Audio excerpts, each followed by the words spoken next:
देखिए, मैं आपको अवगत कराना चाहता हूं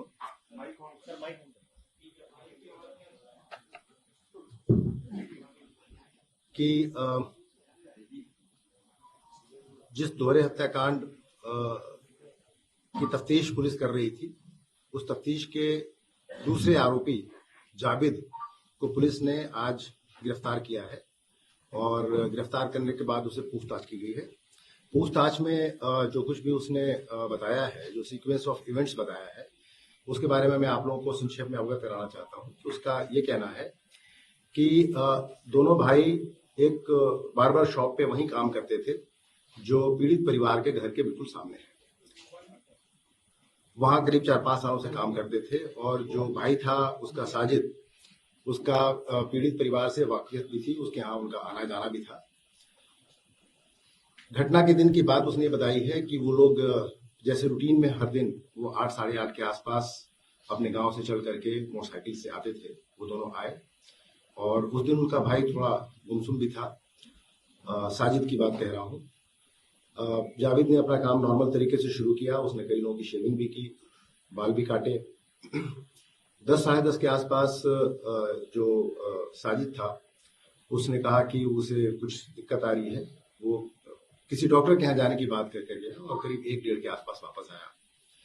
वापस आने के बाद उसने कहा कि उसकी तबीयत खराब हो रही है। यहाँ पे मैं आप लोगों को ये भी बताना चाहूंगा कि पूछताछ में ये भी तथ्य निकल के आए हैं कि साजिद बचपन से बहुत बीमार रहता था और उसके पिताजी ने उसको पीर और यहाँ जो छोटे सरकार और बड़े सरकार हैं वहां भी उसको काफी ले जाकर के उसको दिखाया। इनफैक्ट 10 साल की उम्र में जब वो काफी बीमार पड़ गया था और उसको वो ठीक नहीं हो रहा था तो उसके पिताजी ने वहां एक झोपड़ी डाल ली थी बड़े सरकार में और बच्चे को लेकर के वहां काफी समय तक रहे थे उसको ठीक करने के लिए।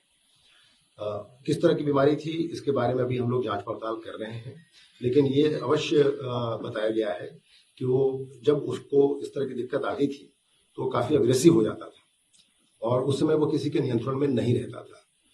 तो ऐसा प्रतीत होता है कि वो और इस इमोशनल अपहीवल के टाइम पे उसने ये भी बताया है कि उसके भाई ने कि 1-2 बार उसने अपने आप को डैमेज करने की भी कोशिश की। एक बार उसने चूहे मारने की दवा भी खा ली थी जिसका आलापुर में एक डॉक्टर साहब के यहाँ इलाज भी हुआ था और अक्सर वो इस तरीके से थोड़ा वायलेंट हो जाता था और घर वालों के नियंत्रण में नहीं आता था।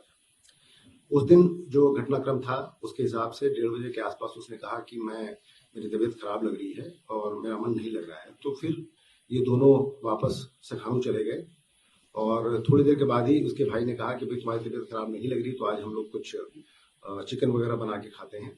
लेकिन भाई के इंसिस्टेंस पे दोनों फिर वापस चले आए शहर की तरफ।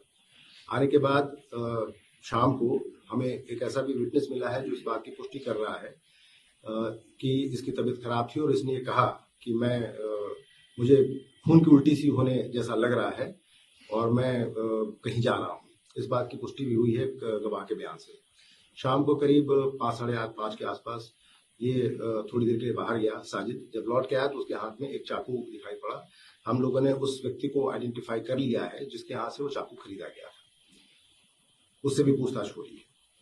आने के बाद फिर घटना के समय दोनों इसने जब पूछा कि भाई तुमने ये चाकू क्यों खरीदा है तो उसने कहा कि मैं रमजान के समय गोश्त वगैरह काटने का काम करूंगा इसलिए चाकू मैं खरीद के लाया हूँ।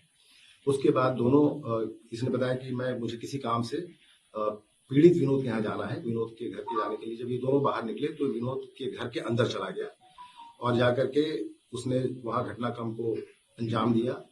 जब इसने देखा कि वो नीचे से ही देखा कि वो खून से सने कपड़ों में वहां छत पे दिखाई पड़ा तो ये घबरा गया। वो नीचे आए और दोनों भाई वहां से जब भागने का प्रयास कर रहे थे तो पब्लिक के द्वारा उनको पकड़ने का प्रयास किया गया, लेकिन दोनों वहां से मौका देकर के छूट के निकल गए। उसके आगे का घटनाक्रम मैं पहले भी आपको बता चुका हूँ। जावेद तो भाग ही गया था, साजिद भी भाग गया था। फिर थोड़ी देर के बाद पुलिस को जब सूचना मिली कि ब्लड स्टेन्ड कपड़ों में एक व्यक्ति शेखुपुर के जंगलों के आसपास दिखाई पड़ा है तो पुलिस ने वहां घेराबंदी की और घेराबंदी में जब वो अपराधी ने भागने का प्रयास किया, पुलिस पार्टी पे फायर किया जिसमें हमारे पुलिसकर्मी भी घायल हुए। तो जवाबी फायर में उसे गोली लगी जिसको अस्पताल ले जाके उसका इलाज कराने का प्रयास किया गया, लेकिन जब तक वो अस्पताल पहुंचा उसकी मृत्यु हो चुकी थी। ये सीक्वेंस ऑफ इवेंट है जिसके बारे में मैं आपको अवगत कराना चाहता था।